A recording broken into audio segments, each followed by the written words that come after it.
저희가 11월 달에 들어서 혀 다스리기, 생각 다스리기, 비감사 다스리기라는 3번에 걸쳐서 이렇게 말씀을 나누었는데요. 오늘은 분노 다스리기라는 제목으로 여러분과 말씀을 좀 나누기를 원합니다. 예전에 그 개그 콘서트에 앵그리 버드가 나오는 그런 코너가 있었어요. 이 사람이 양미간이 찌푸려져가지고 기억나세요? 그래가지고 막 맨날 나와가지고 화가 난다! 이러면서 막 맨날 그랬던 그런 사람이 있었습니다. 근데 이 앵그리 버드는 이 개그 코너에만 있는 게 아니죠. 오늘날 대한민국을 사는 많은 사람들이 이 앵그리 버드처럼 화가 나 있습니다. 제가 이 말씀을 드리면 여러분들은 아마 쉽게 동의하실 거예요. 왜냐하면 우리는 도처에서 화난 사람들을 보기 때문입니다. 어쩔 수 없는 그런 이유 때문에 뭐 비행기나 또는 기차가 스케줄이 바뀌면 화가 나서 어쩔 줄 몰라 하는 분들이 있어요. 쫓아가가지고 욕을 하고 소리 지르고 막 그 영업하는 창구에 있는 분들한테 막 화를 내는 분들을 우리가 봅니다. 층간소음으로 폭언을 퍼붓거나 심지어는 폭행하는 사람들도 적지 않습니다. 자동차 운전하다가 그냥 사소한 문제로 길거리에서 레슬링 하는 사람들도 있고, 뭐 부부싸움으로 집에 불을 지르는 사람들도 있어요. 민원이 해결되지 않았다고, 자기 민원 해결 안 해줬다고 차 몰고 그냥 동사무소 같은데 그냥 돌진하는 사람들도 있어요. 이 모든 사람들이 다 화가 난 사람들입니다. 아니, 더 정확하게 얘기를 하자면 자기 화를 다스리지 못한 사람들입니다.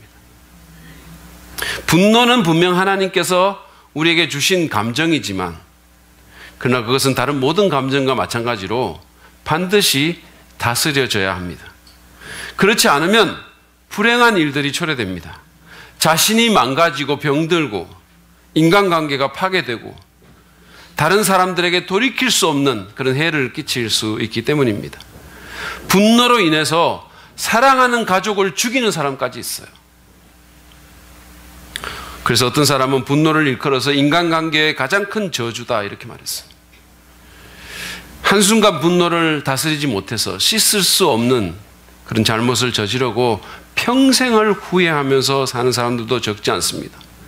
이런 사람들이 많기 때문에, 너무 많기 때문에 오늘날 우리는 매스컴 같은 데를 통해서 수시로 분노 조절 장애라는 그런 말을 수시로 접합니다. 분노를 조절하지 못하는 것이 장애라는 거, 이게 일종의 병 같은 거라는 거예요. 여러분은 분노를 잘 다스리십니까? 앵그리 버드처럼 늘 화가 나 있지는 않으세요? 그게 드러나 있지는 않지만 마음속에 분노가 이렇게 가득 차 있지는 않습니까? 작은 일인데, 정말 별것 아닌 일인데 자꾸만 화가 치솟는 그런 거를 경험하지 않습니까? 조그만한 건데 확 그냥 자꾸 치솟는 거예요. 만약에 그렇다면 우리는 이 분노를 다스려야 합니다. 그래야 불행한 결과를 방지할 수 있습니다. 그래야 후회하지 않고 살 수 있어요. 특별히 그리스도인이라면 하나님의 영광을 위해서라도 반드시 그래야 됩니다. 화가 난 그리스도인이 누군가에게 긍정적인 영향을 끼치거나 누군가를 하나님께로 인도하는 것은 거의 불가능합니다. 어떻게 분노를 다스릴 수 있을까요? 오늘 우리는 하나님 말씀을 통해서, 성경 말씀을 통해서 분노 다스리기에 위한 지혜를 좀 얻기를 원합니다. 분노를 다스리기 위해서는 먼저 우리는 조절되지 않는 분노의 위험성부터 인식해야 됩니다. 이게 얼마나 위험한 일인지, 이게 얼마나 정말 대단한 일인지를 우리가 알아야 된다는 얘기예요. 제가 이미 언급한 것처럼 분노는 하나님이 사람에게 주신 감정입니다. 성경을 보면요, 하나님의 속성 가운데서도 분노가 있어요. 사람이 하나님 닮아서 만들어졌기 때문에 우리에게 있는 것, 하나님에게 있는 게 있는데 분노도 하나님께 있어요. 그분은 죄인은 사랑하시지만 죄에 대해서는 분노하십니다. 왜냐하면 그 죄가 당신께서 너무도 사랑하시는 인간들을 망하게 만들기 때문이에요. 그래서 죄에 대해서 분노하시는 거예요. 하나님의 아들인 예수님께서도 이 땅에 오셨을 때 분노하신 적이 있음을 우리가 복음서를 통해서 봅니다. 성전에서 특별히 장사하는 자들이 하나님을 예배하기 위해서 온 성도들에게 폭리를 취하고 거룩한 주의 집을 예배하는 그 신성한 곳을 강도의 구렬로 만들었다라고 주님이 말씀하셨습니다. 그리고 화를 내셨어요.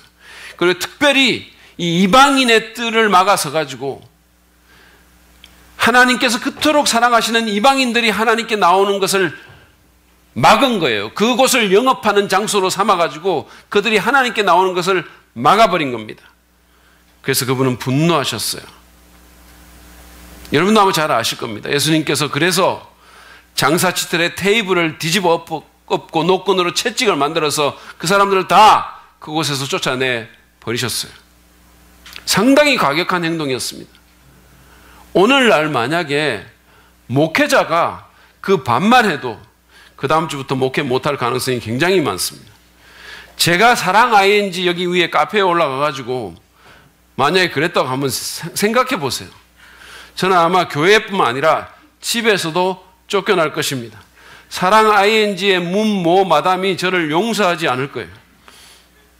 근데 예수님께서 이렇게 분노하셨을 때 그분은 분노하셨지만 그러나 우리처럼 우리가 흔히 그러는 것처럼 완전히 뚜껑이 열려가지고 이성을 잃고 미친 듯이 행패를 부리거나 막 자기도 절제할 수 없는 이런 방식으로 화를 표출하지 않으셨습니다. 만약에 그랬다면 제자들이 그 모습을 보고 주님의 집을 생각하는 열정이 나를 삼킬 것이다라고 말한 구약의 말씀을 떠올리지 못했을 것입니다.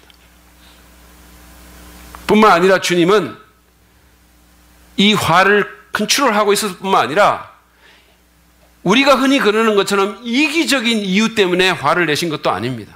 다시 말해서 내 요구나 기대가 충족되지 않았기 때문에 화를 낸 게 아니라는 말씀입니다.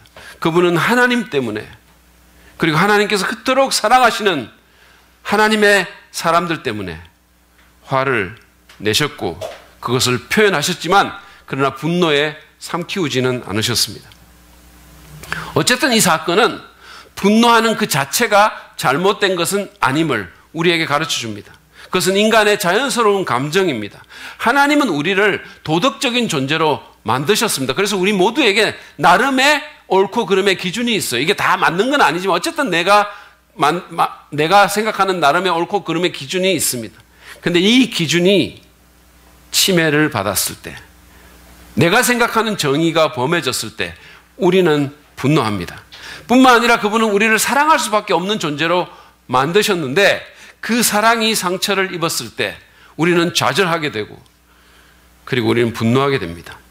다시 말해서 분노라는 것은 범해진 정의나 사랑에 대한, 사랑의 그 상처에 대한 인간의 자연스러운 반응이라는 말씀입니다.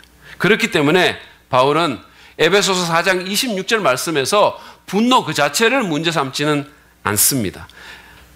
에베소서 4장 26절을 상반절 한번 보시죠. 화를 내더라도 죄를 짓는 데까지 이르지 않도록 하십시오 라고 얘기를 했어요. 여기 화를 내도라는 그런 표현은 원어인 그리스어 성경을 보면 화를 내어라라는 명령어로 되어 있어요. 화를 내어라. 그리고 죄를 짓지 마 이렇게 되어 있어요. 여러분들은 원어를 너무 잘 아시니까 이 명령에 순종해서 지금 화를 내고 계신 건가요? 제가 농담으로 말했는데 웃지도 않고 더 화를 내시면 어떡합니까? 어쨌든 이 바울의 의미는 화내는 것 자체는 문제가 없다는 거예요. 사실 우리는 어떤 경우에는 화를 내야 할 경우도 있습니다. 최근에 벌어진 그 파리 테러 사건처럼 정말 어떤 세력들이 또는 어떤 사람들이 비열하게 정말 잔인하게 무고한 사람을 살상했을 때 화를 내는 게 옳은 거예요. 사실 파리가 날 밥 먹여줬냐 그러고 그냥 아무렇지도 않게 지나가면 뭔가 잘못되어 있는 거예요. 그러나 정상적인 또는 바람직한 의분이라 할지라도 그것이 다스려지지 않으면 그건 위험하다는 겁니다. 그것은 우리를 죄로 이끌 수 있음을 바울은 경고하고 있는 것입니다. 그래서 화를 내더라도 죄를 짓는 데까지 이르지는 말라고 주의를 요구하는 거예요. 우리는 조절되지 않은 분노가 우리를 죄로 이끌 수 있는 가능성이 있음을 굉장히 깊이 인식해야 됩니다. 위험하다는 거예요. 그것은 내 안에 증오심을 만들 수 있습니다. 그것은 내 안에 씁쓸함을 유발시켜서 나를 화난 사람으로 만들 수 있습니다. 그것은 충동적으로 위험한 일을 하게 합니다. 그것은 누군가를 해치게 하거나 보복하게 합니다. 그래서 예수님은 마태복음 5장 22절에서 자기 형제나 자매에게 성내는 사람은 누구나 심판을 받는다라고 말씀하시면서 잘못된 분노의 위험성을 경고하셨어요. 뿐만 아니라 잠언 27장 4절은 조절되지 않은 분노에 대해서 분노는 잔인하고 진노는 범람하는 물과 같다라고 묘사합니다. 여러분, 범람하는 물을 보신 적이 있으십니까? 그것은 사람과 동식물과 모든 것을 삼켜버립니다. 그리고 그 주변을 완전히 초토화시켜버리는 거예요. 조절되지 않은 분노가 그만큼 위험하고 잔인하다는 겁니다. 그만큼 엄청난 힘으로 우리를 파괴시킨다는 겁니다. 여러분, 알렉산더 대왕 아시죠? 그렇죠? 이 사람은 정말 에너지와 열정과 용기와 지성이 넘쳤던 영웅이었습니다. 그리고 당시에 어떻게 보면 알려진 모든 세계를 제패했던 인물이에요. 그렇게 세계를 다스렸던 그였지만 그러나 자신의 분노는 늘 그렇게 잘 다스리지는 못했던 것 같습니다. 한 번은 자신의 절친이며 아주 절친이 뭐죠? 제일 좋은 친구죠. 어쨌든 간에. 이 절친이고 그 다음에 그리스 군대의 장군이던 어떤 사람이 자기 친구인데 술에 취해가지고 알렉산더를 조롱하는 말을 한 거예요. 그래서 이 알렉산더가 그 말을 듣고 화가 솟구친 겁니다. 그래서 옆에 있는 병사의 창을 뽑아가지고 그를 향해서 집어 던졌어요. 사실 의도는 그를 맞추려는 의도는 아니었어요. 너무 화가 나가지고 그랬는데 근데 불행하게도 그 창이 그 사람의 가슴을 꿰뚫었습니다. 그리고 그 사람은 거기서 즉사했어요. 알렉산더는 그 일로 인해 가지고 깊은 우울증과 절망에 빠졌습니다. 그리고 자기 스스로를 잔인한 살인자로 여겼어요. 만약에 주변에서 말리지 않았다면 그는 자살로 생을 마감했을 것이라고 합니다. 알렉산더만 그랬겠습니까? 수많은 사람들이 조절되지 않은 분노로 누군가를 죽이고 자기를 죽이고 있습니다. 지금도 그러고 있어요. 여러분 기억하십시오. 통제되지 않은 분노는 위험합니다. 그것은 우리를 죄 짓는 자리로 이끕니다. 그것은 내가 사랑하는 사람들을 증오하게 만들기도 하고 해치게 하고 심지어 죽이기까지 합니다. 그것은 나를 병들게 하고 비참하게 만들고 하나님과의 관계를 파괴시킵니다. 이러한 위험성들을 깊이 인식하시기를 바랍니다. 분노의 힘과 분노의 위험성을 결코 가소평가하지 마십시오. 여러분 안에 분노가 이렇게 일게 되면 그걸 그냥 아무렇지도 않게 여기지 마시기를 바랍니다. 내 안에 일어나는 모든 분노에 대해서 경각심을 가져야 할 것입니다. 그래야 그것을 다스릴 수 있어요. 분노의 위험성을 인식하시기 바랍니다. 우리가 분노를 다스리기 위해서 두 번째로 알아야 될 것은 분노의 수명을 줄여야 한다는 거예요. 오늘날 사실은 이 세상은 사람을 비롯한 거의 모든 것의 수명을 연장시키려고 하죠. 그런데 우리가 단명시켜야 될 것도 있는데 바로 그것이 분노입니다. 에베소 4장 26절 말씀을 다시 보시죠. 화를 내더라도 죄를 짓는 데까지 이르지 않도록 하십시오. 해가 지도록 노여움을 품고 있지 마십시오. 바울이 정한 분노의 수명은 하루입니다. 그는 해가 지도록 노여움을 품고 있지 말라고 분명히 말합니다. 분노를 품고 잠자리에 드는 사람은 분노와 함께 깨게 될 것입니다. 그래서 그 분노가 그 사람의 내면에 머물게 될 것이고 결국은 암처럼 자라서 그 사람에게 치명적인 영향을 미칠 수 있음을 알기 때문에 그 날이 가기 전에 처리하라고 말한 거예요. 바울이 해가 지도록 화를 품지 말라고 말한 것은 분노의 수명을 말해준 것일 뿐만 아니라 이 분노라는 감정이 그 감정의 책임이 우리에게 있음을 확인시켜 준 거예요. 우리가 어떻게 할 수 있다는 거예요. 오늘날 많은 사람들은 감정이 시키면 그대로 해야 되는 것처럼 그걸 그냥 들어야 되는 것처럼 생각하는 경향이 있어요. 무슨 감정이 이렇게 들면 그냥 거기에 어떻게든 어쩔 수 없이 순응해야 되는 것처럼, 굴복해야 되는 것처럼 생각하는 경향이 있습니다. 예전에 코카콜라에서 You can't beat the feeling 이라는 그런 광고를 한 적이 있어요.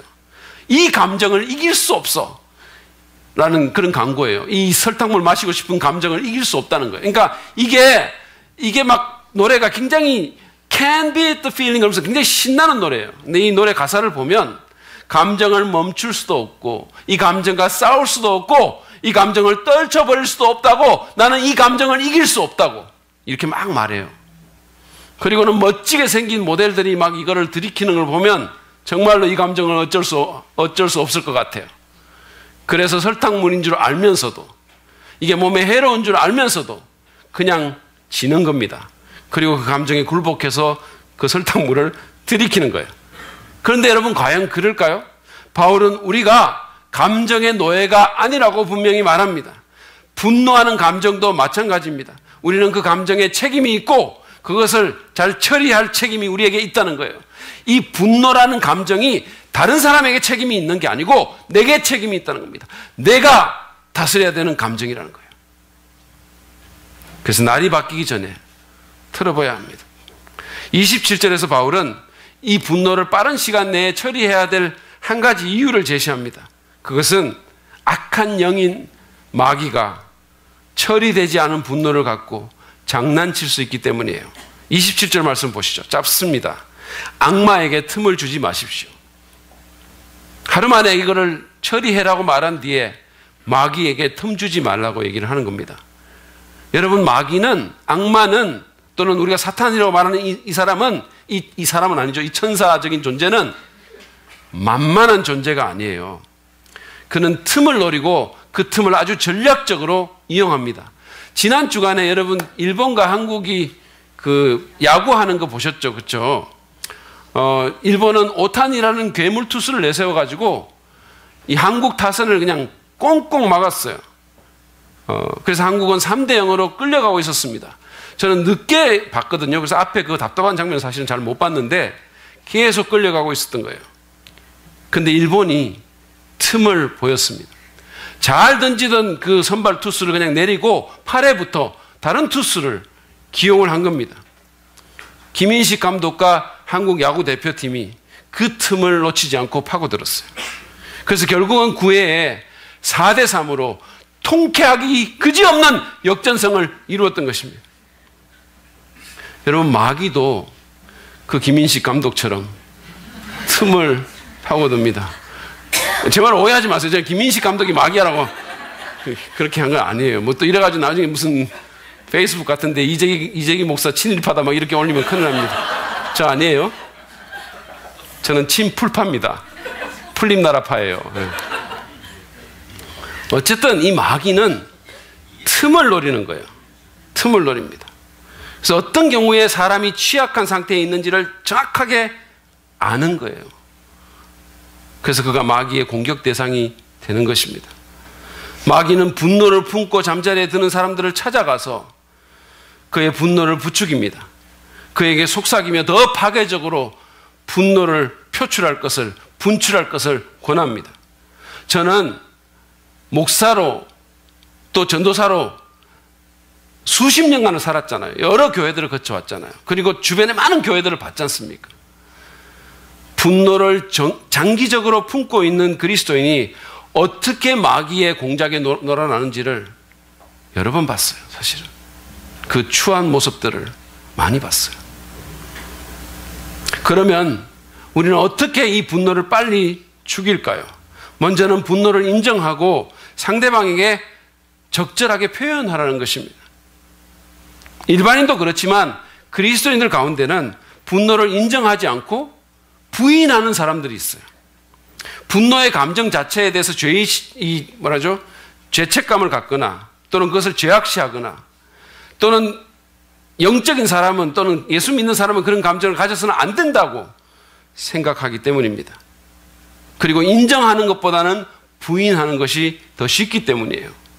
저는 사실은 우리 집사람하고 이렇게 대화를 하다 보면 우리 집사람은 굉장히 이렇게 좀 담백한 스타일이고 뭘 표현하는 스타일이고 저는 좀 꽁해요. 제가 성질이 안 좋아요, 사실은. 그래가지고 이렇게 좀 표현 안 하고 이렇게 좀 있는데 남들이 보면 제가 더 좋은 사람 같아요. 어떨 때는. 근데 제가 좀 이렇게 꽁한 게 있거든요. 그러면 우리 집사람이 대화 중에 여보, 당신 화났어? 이렇게 물어요. 그러면 저는 아니라고 대답합니다. 화가 났음에도 불구하고 아니라고 대답하는 경우가 굉장히 많아요. 왜냐하면 인정하는 것이 창피하기도 하고 또 그걸 인정하고 나면 골치 아파지기 때문이에요. 그때부터 또 막 해결해야 되잖아요. 근데 여러분 이걸 자꾸 부인하면 그 분노의 감정이 우리 마음의 자리를 잡고 그리고는 씁쓸한 쓴뿌리를 내리게 돼요. 그리고는 그것이 우울증으로 발전하게 됩니다. 이것은 제가 하는 얘기가 아니고 심리학자들이 하는 말이에요. 그러므로 여러분 인정하십시오. 자기 감정에 책임을 지고 그래 지금 나는 화가 났어 라고 스스로에게 시인하시기를 바랍니다. 그건 잘못된 게 아니에요. 그리고 상대방에게 겸손한 자세로 가서 그것을 말하고 해결하기를 바랍니다. 어떤 사람은 화가 났는데 직접 표현을 하지 않고 간접적으로 표출하는 사람들도 있어요. 이거를 심리학적인 용어로 passive aggressive response라고 그러거든요. 아주 수동적인 공격성인데 어떤 거냐면 그냥 째려본다거나 말을 안 하고 째려본다거나 또는 무슨 이렇게 뭐 밥을 태운다거나 문을 쾅 닫는다거나 뭐 국에 침을 뱉는다거나 뭐 이런 거예요. 이런 수동적 공격적 반응을 하는 사람들이 있어요. 근데 이거는 사실은 문제를 전혀 해결하지 못하고 오히려 문제를 더 키웁니다. 솔직하게 말을 하는 것이 훨씬 나아요. 그게 쉽지는 않지만 그게 장기적으로 볼 때 가장 깨끗한 방법이에요. 지난주에 우리 그 학교에서 이렇게 우리 교수들하고 이렇게 총장님하고 얘기를 하는데 우리 교수님 중에 한 분이 이렇게 좀 너무 자기 생각이 너무 중요하다고 생각한 거예요. 그래서 자기 생각을 너무 강조하다 보니까 좀 지나치게 총장님께 말을 했어요. 저 같았으면 좀 기분이 나빠도 그냥 뭐 이렇게 아마 지나갔을 것 같아요. 그런 상황에서는 만약에 좀 곤란한 상황이니까 그냥 지나가고 수동적인 공격적인 형태로 인상 쓰고 말 안 하고 앉아 있거나 뭐 아니 이런 식으로 나중에 인사고과에서 불이익을 주거나 이런 식으로 아주 치사하게 했을지도 모르는데 우리 총장님은 저보다 훨씬 훌륭한 분입니다. 그래서 그분이 아주 차분한 목소리로 이렇게 말씀하셨어요. 교수님, 저는 우리 교회 집사 회의에서도 우리 교회 집사님들에게 어떤 얘기를 해도 다 듣겠지만 예의만은 갖춰서 말해달라고 부탁을 드립니다. 교수님이 그렇게 자꾸 몰아붙이시니까 화가 나려고 합니다. 이렇게 말씀한 거예요. 아주 젠틀하게 말을 했어요. 그러니까 그 교수님이 바로 그 자리에서 제가 그런 의도가 아니었는데 총장님 무례한 부분이 있었다면 용서해 주십시오. 이렇게 말을 하고 분노가 죽었어요. 상황이 종료가 된 것입니다. 여러분, 우리는 아주 좋은 분위기 가운데서 나머지 얘기를 할 수 있었어요. 이렇게 분노에 대한 것을 말을 하는 것이 분노를 빨리 죽일 수 있는 아주 중요한 방법입니다. 만약에 이렇게 직접적으로 얘기하는 것이 좀 힘들다면 분노를 잘 표현할 수 있는 도구를 활용하는 것도 괜찮아요. 우리 교회도 한번 오셨는데 장신대 홍인종 교수님이라고 저번 사랑빈대에 한번 오셨잖아요. 근데 그분은 자기 집 부엌에다가 종을 매달아 놨대요. 그래서 화가 나면 거기 가서 그걸 치는 거예요. 예. 그래서 띵 그러면 나 화났어 라는 이게 신호를 주는 겁니다. 그러면 그 종이 울린 후에 모여서 해결한대요. 근데 그걸 해결하는데 남 탓을 하지 않도록 굉장히 조심한다고 합니다. 왜냐하면 그렇게 하면 해결이 안 되니까. 그래서 네가 뭐 어쩌고 이런 말을 하기보다는 내가 화가 났다고. 그래서 나에 대한 말을 많이 한대요. 내가 어떻다고. 그러면서 이걸 해결을 하려고 노력한다고 했습니다. 그런 도구를 쓰셔도 괜찮아요. 또 하나 분노를 단명시킬 수 있는 방안은 분노의 원인이 뭔지를 점검하는 겁니다.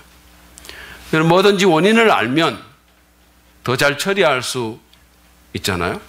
심리학자들은 분노의 원인을 3가지 정도로 말을 합니다. 하나는 이기심이라는 거예요. 이기심. 내 안건, 내 의사가 중요하게 취급되지 않거나 또는 내가 원하는 주의나 존경이나 인정을 내가 받지 못했을 때, 감사를 받지 못했을 때 우리는 좌절감을 느끼고 분노하게 된다는 거예요. 다른 하나는 완벽주의입니다. 다른 사람에 대해서 지나친 것을 요구하거나 기대하다가 충족이 안 되면 화가 나는 거예요.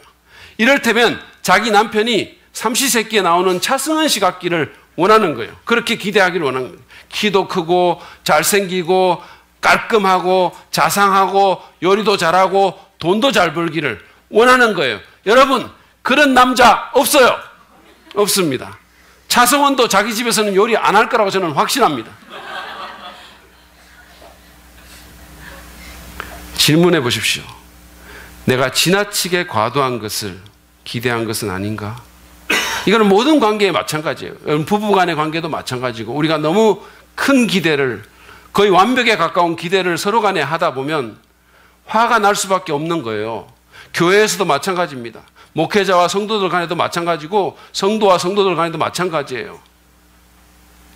그래서 질문해 보십시오. 만약에 입장을 바꿔서 내가 만약에 그런 요구를 받았다면 어떻게 할 것인가? 마지막 하나는 의심입니다. 남의 동기나 의도를 잘못 해석하는 거예요. 그래서 어떤 사실이 아니라 그 사실에 대한 내 해석을 갖고 화를 내는 거예요. 여러분 질문해 보시기 바랍니다. 내가 저 사람의 의도를 이렇게 생각하는 것은 과연 근거가 있는 일인가? 내가 지금 팩트로 말을 하는가 아니면 해석을 갖고 말을 하는가? 어쨌든 이런 식으로 우리는 분노의 원인을 규명해야 됩니다. 그래서 원인이 드러나면 문제를 더 잘 해결할 수 있어요. 그리고 사실은 제 경우를 보면, 이렇게 생각해 보면 처음에는 이 분노가 굉장히 정당한 것 같았는데 나중에 알고 보면 그렇지 않음을 발견하게 되고 회개하게 되는 경우가 적지 않았어요. 분노를 단명시킬 수 있는 또 다른 방안은 다른 사람들로부터 도움을 구하는 겁니다. 신뢰할 수 있는 친구나 영적인 지도자에게 자신의 상태를 인정하고 도움을 구하는 겁니다. 문제를 인정하고 도움을 구하는 것은 여러분 부끄러운 일도 잘못된 일도 아닙니다. 저는 기관지가 약해가지고 가끔씩 이렇게 기관지 문제 때문에 병원을 가거든요. 그러면 거기서 뭐 여러 가지 뭐 요구를 하잖아요. 근데 제가 거기에 정말로 잘 말을 듣고 제가 가서 거기에 제 문제를 얘기하는 것을 전혀 부끄러워하지 않아요. 뭐 의사 선생님이 어떻게 오셨나요? 무슨 문제가 있나요? 라고 묻는데 이거 참 말하기도 그렇고 창피해서 뭐 이러지 않아요. 그런 적 한 번도 없어요. 예. 오히려 막 말합니다. 막 말을 해요. 그리고 무슨 간호사가 주사기 들고 와가지고 바지 내리세요라고 해도 전혀 부끄러워하지 않아요. 두려워하기는 하지만 부끄러워하지 않아요. 여러분 심리적인 문제, 영적인 문제도 마찬가지입니다. 혼자 해결이 안 되면 도움을 청해야 되는 거예요. 우리가 영적인 가족으로서 서로를 돌아보고 서로가 부족한 부분을 채워줄 수 있는 그런 의무가 우리에게 있습니다. 하나님께서는요, 우리의 문제를 해결해 주시는데 종종 사람들을 통해서 해결해 주시는 거예요. 그래서 그분이 교회를 만드신 겁니다. 혼자서 다 할 수 있으면 교회가 뭐가 필요가 있겠어요? 그래서 여러분 문제가 있을 때 교역자나 멘토나 신뢰할 분을 찾아가서 중보기도를 부탁하고 그분들의 조언을 구하시기 바랍니다. 만약에 이 분노가 장기간 지속이 돼서 심각한 상태라면 전문가를 찾아가서 도움을 얻을 수도 있을 것입니다. 어쨌든 주님을 따르는 삶은 혼자 가능한 것이 아닙니다. 여러분 기독교 영성은 독불장군식의 영성이 아니에요. 우리는 서로 의지하고 섬겨야 됩니다. 그래서 여기에 우리가 있는 거예요.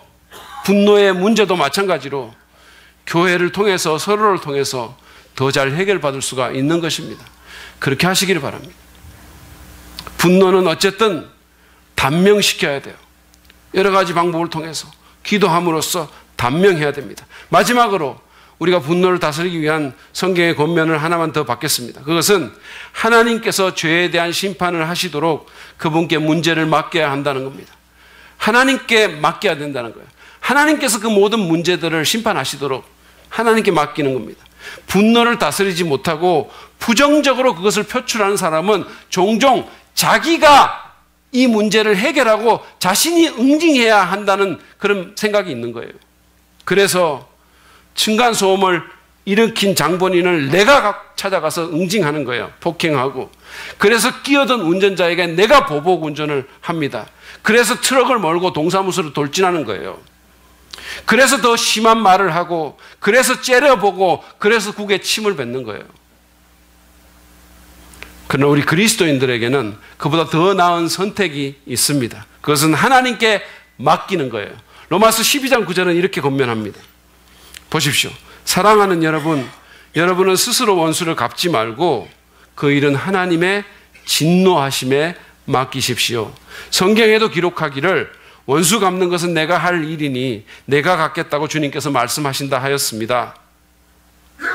오늘 이 말씀은 직접 분노를 터뜨리고 직접 뭔가를 하기보다는 선하고 의로우시고 전지전능하신 하나님께 맡기라는 것입니다.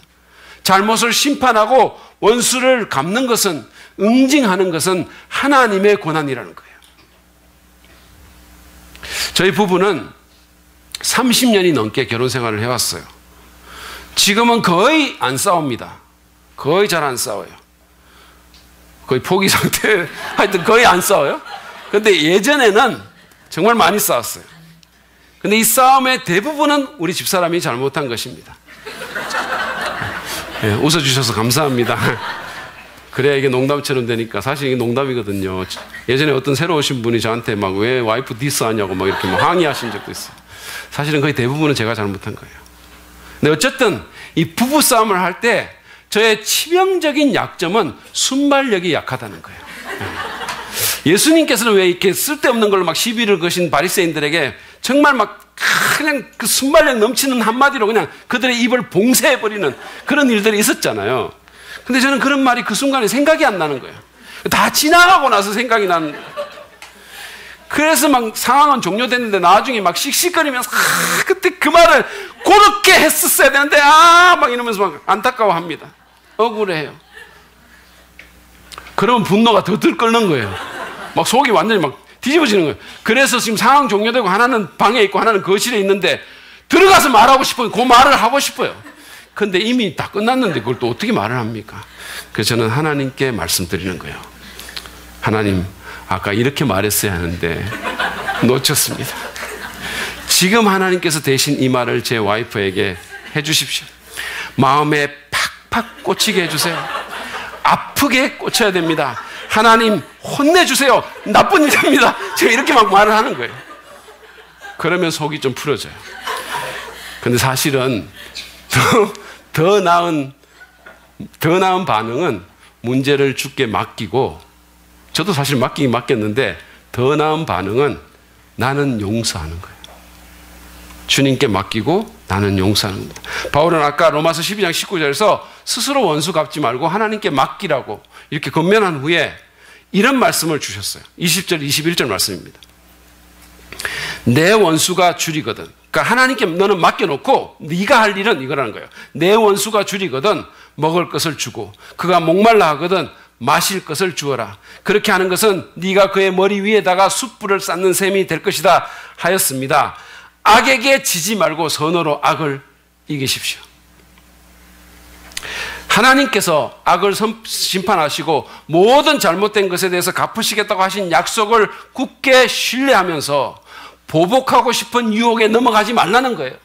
오히려 용서하고 오히려 선을 행함으로써 그들을 부끄럽게 하고 선으로 악을 이기라는 거예요. 필립 얀시는 자신의 강연에서 남아프리카 공화국의 그 진실과 화해위원회에서 일어난 한 얘기를 하고 있습니다.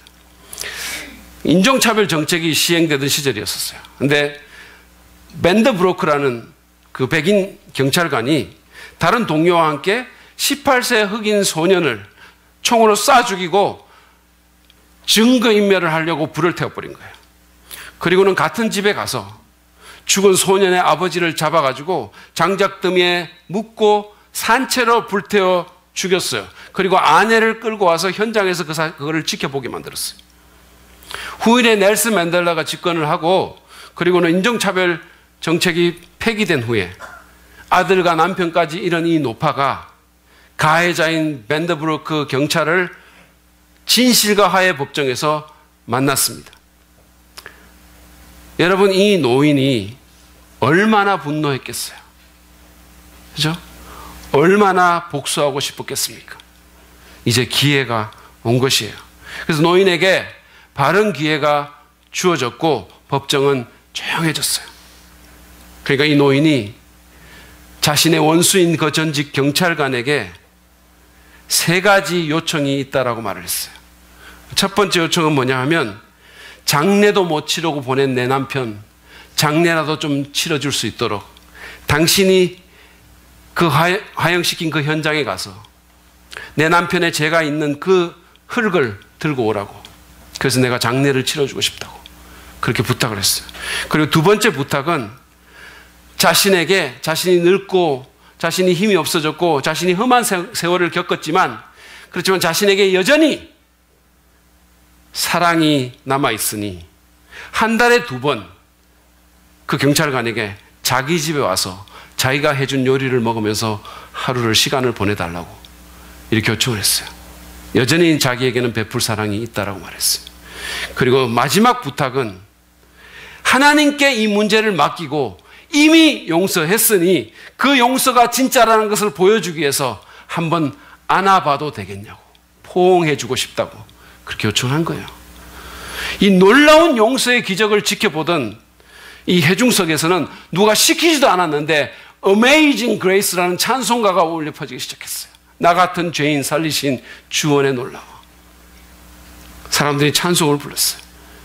그리고 이 사람이 그 가해자를 안기 위해서 증인석으로 가는데, 이 사람이, 이 경관이, 전직 경관이 은혜에 압도되어서 그 노인이 증인석에 오기도 전에 기절해 버린 거예요. 여러분, 이게 선으로 악을 이기라는 말씀의 의미입니다. 누군가가 나의 기대와 요구에 미치지 못하였더라도, 누군가가 내게 상처를 주었더라도, 그래서 분노가 치밀어 올랐다 하더라도 하나님께 맡기고 용서함으로써 분노를 다스리도록 합시다. 용서는 분노에 대한 그리스도인의 적극적인 대안입니다. 에베소서 4장 31절 32절 말씀은 이렇게 권면합니다. 모든 악독과 격정과 분노와 소란과 욕설은 모든 악의와 함께 내버리십시오. 서로 친절히 대하며 불쌍히 여기며 하나님께서 그리스도 안에서 여러분을 용서하신 것 같이 서로 용서하십시오. 내 감정과 모든 상황은 하나님께 맡겨버리고 하나님께서 어떻게 나를 용서해 주시는지를 기억하고 생각해보고, 상대방도 나 같은 연약하고 부족한 인간임을 생각해보고 불쌍히 여기고 그를 용서하라는 거예요. 그럴 때 우리는 분노의 감정을 다스릴 수 있고 선으로 악을 이길 수 있을 것이라는 말씀입니다. 이제 제가 말씀을 맺으면서 제게 상당한 도전을 줬던 한 얘기를 여러분께 드리려고 합니다.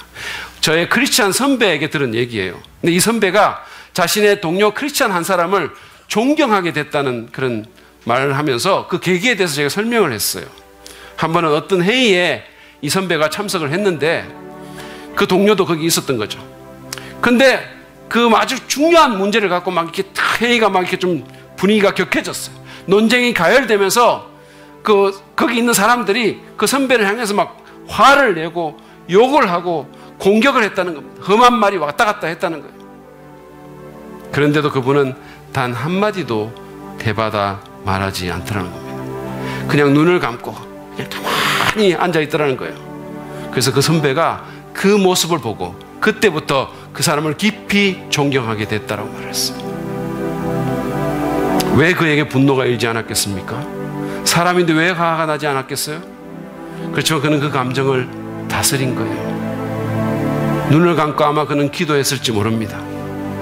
하나님께 맡겼을지 몰라요. 그 모습이 자기 동료를 감동시킨 거예요. 그래서 동료지만 존경하게 만든 거예요. 여러분, 우리가 분노를 다스리면 분노의 피해와 위험을 예방할 뿐만 아니라 영향력을 가질 수 있게 되면 이 얘기는 우리에게 잘 말해줍니다.